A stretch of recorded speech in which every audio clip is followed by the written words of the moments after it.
प्यारे बच्चों, महासागर निक्षेप में आज दूसरा टॉपिक या दूसरा बिंदु है ज्वालामुखी पदार्थ। ज्वालामुखी के उद्गार से प्राप्त पदार्थों का निक्षेपण सागरों में दो स्रोतों से होता है। प्रथम है धरातली भागों में ज्वालामुखी के उद्गार से प्राप्त पदार्थों में विघटन होने से उनका आकार बारीक हो जाता है तथा वे पवन द्वारा उड़ाकर सागर में ले जाए जाते हैं। वर्षा का जल भी इन्हें नदियों के सहारे सागर में पहुंचाया जाता है। दूसरा है महासागरों के अंतर्गत ज्वालामुखी के उद्भेदन के कारण ज्वालामुखी पदार्थ सीधे सागरों में जमा कर दिया जाता है। सागरों के किनारे पर बड़े कणों वाले ज्वालामुखी पदार्थ मिलते हैं जिन्हें ज्वालामुखी रेत कहा जाता है। ज्वालामुखी का जमाव नीली पंख के समान होता है। इनका रंग भूरा और काला होता है। तीसरा है जैविक पदार्थ, इसे कार्बनिक पदार्थ भी कहा जाता है। इस जमाव का स्रोत सागर स्वयं है। इसके अंतर्गत सागरीय जीवों के अस्थिपंजर तथा वनस्पतियों के अवशेष से प्राप्त पदार्थों को सम्मिलित किया जाता है। इसको दो वर्गों में रखा जाता है, तट तलवासी या नैरेटिक पदार्थ या अगाध सागरस्थ यानी कि गहरे सागरों में पैलेजिक पदार्थ। नैरेटिक पदार्थ के अंतर्गत जीवों के अस्थिपंजर तथा वनस्पतियों के अवशेष को सम्मिलित किया जाता है, जबकि पैलेजिक पदार्थों में विभिन्न प्रकार के शैवाल के अवशेष को सम्मिलित किया जाता है। सागरीय तरंगों द्वारा जीवों के अस्थिपंजरों व वनस्पतियों का विघटन व रासायनिक परिवर्तन होता रहता है, जिस कारण वे पंख तथा रेत में बदल जाते हैं तथा उसका जमाव सागर तले में भी हो जाता है। इसमें चूने के कार्बोनेट पदार्थ पाए जाते हैं तथा छिछले सागरों में मिलते हैं। तट तलवासी या नैरेटिक पदार्थ सागरों में मिलने वाले जीव जंतुओं के अवशेष से प्राप्त पदार्थों को नैरेटिक पदार्थ कहते हैं। इसका जमाव मुख्य रूप से महाद्वीपीय मग्न तटों पर पाया जाता है, जिनके ऊपर प्राय भूमिज पदार्थ का आवरण पाया जाता है। इसके अंतर्गत मोलस्क जीव के कोष तथा टुकड़े, रेडियोलेरियन के अस्थिपंजर तथा स्पंज की कंटिका, चूना प्रधान व अम्ल प्रधान वनस्पतियों के अवशेष को सम्मिलित किया जाता है। अगाध सागरस्थ या पैलेजिक, इसके अंतर्गत अगाध सागरों में मिलने वाले शैवाल से निर्मित पदार्थों को सम्मिलित किया जाता है। वास्तव में वे पदार्थ पंख के रूप में पाए जाते हैं जिन्हें ऊज कहा जाता है। चूना और सिलिका की मात्रा के आधार पर इन्हें दो उपविभागों में बांटा गया है।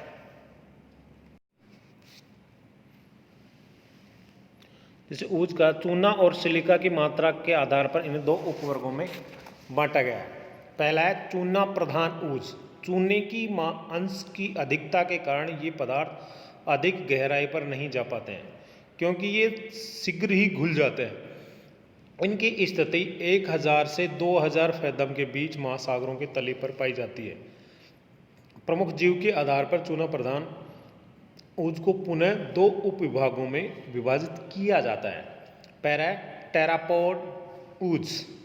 महत्वपूर्ण मॉलस्क जीव टेरापोड द्वारा इस ऊज का निर्माण होता है, जिसमें कैल्शियम कार्बोनेट 80% पाया जाता है। इन जीवों के कोष पतले होते हैं, जिनकी व्यास 1.5 इंच की होती है। अयनवर्ती सागरों में गर्म जल में यह ऊज 300 से 1000 फैथम के बीच पाए जाते हैं। इसकी स्थिति मुख्य रूप से मूंगे वाले क्षेत्रों में अधिक पाई जाती है। अधिक गहराई पर यह अदृश्य होने लगते हैं तथा 2000 फैथम के बाद तो यह पूर्णतः अदृश्य हो जाते हैं। इसके जमाव प्रशांत महासागर के पश्चिम तथा पूर्वी भागों में, अजोर्स के पास, कनारे द्वीप, एंटिलीज, रूम सागर के मध्यवर्ती अंत सागरीय कटक तथा हिंद महासागर में पाए जाते हैं। ग्लोबिजिरना ऊज। इसका निक्षेप मुख्य रूप से चूना प्रधान ग्लोबिजिरना जीव के कोष से होता है। इसका रंग दूधिया सफ़ेद होता है, परंतु इसके अलावा इसका रंग नीला, भूरा, पीला तथा हरा भी होता है। इसकी रासायनिक संरचना में कैल्शियम 64.4% सिलिका तत्व तथा 1.64 खनिज तथा पाए जाते हैं। प्रमुख खनिज कांगलोनाइट होता है, इसके अलावा क्वार्टजाइट, अभ्रक आदि खनिज मिलते हैं।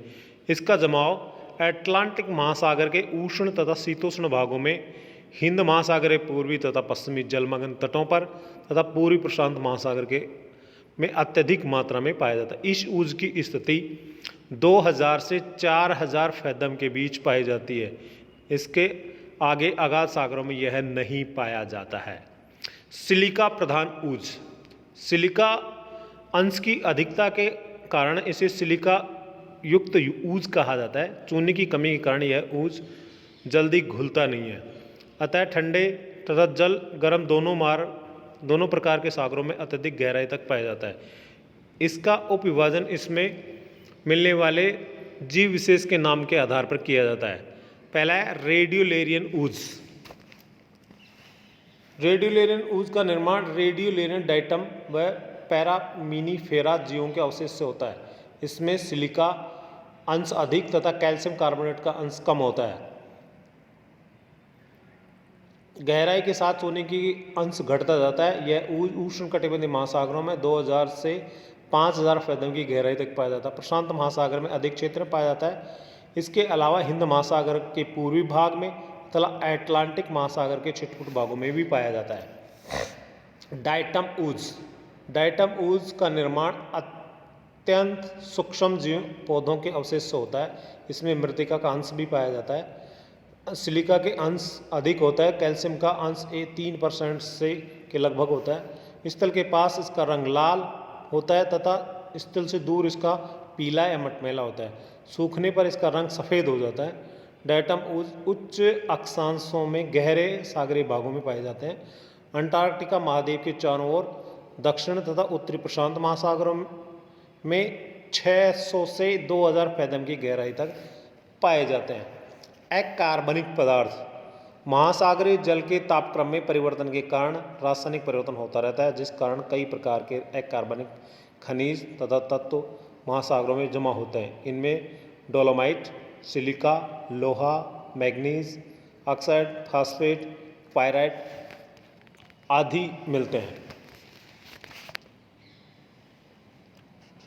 महासागरीय तल में इन पदार्थों का जमाव अत्यधिक विस्तृत क्षेत्र में पाया जाता है। लाल मृत्तिका, अकार्बनिक पदार्थों में लाल मृत्तिका सर्वाधिक महत्वपूर्ण है, क्योंकि अगाध सागरीय जमाव में यह सबसे अधिक क्षेत्रों में पाई जाती है। इसमें निर्माण में एल्यूमिनियम के सिलिकेट तथा लोहे के ऑक्साइड की मात्रा अधिक होती है। इसमें ज्वालामुखी की विघटन पदार्थों का अंश भी होता है।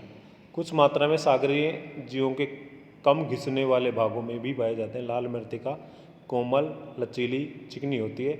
सूखने पर लाल भूरे रंग के पाउडर में बदल जाती है। इसमें कैल्शियम 6.70% सिलिका युक्त जीवों के अवशेष 2.39% व अन्य तत्व जिसमें एल्यूमिनियम, सिलिकेट, लोहा आदि 85.35% पाए जाते हैं। धन्यवाद बच्चों।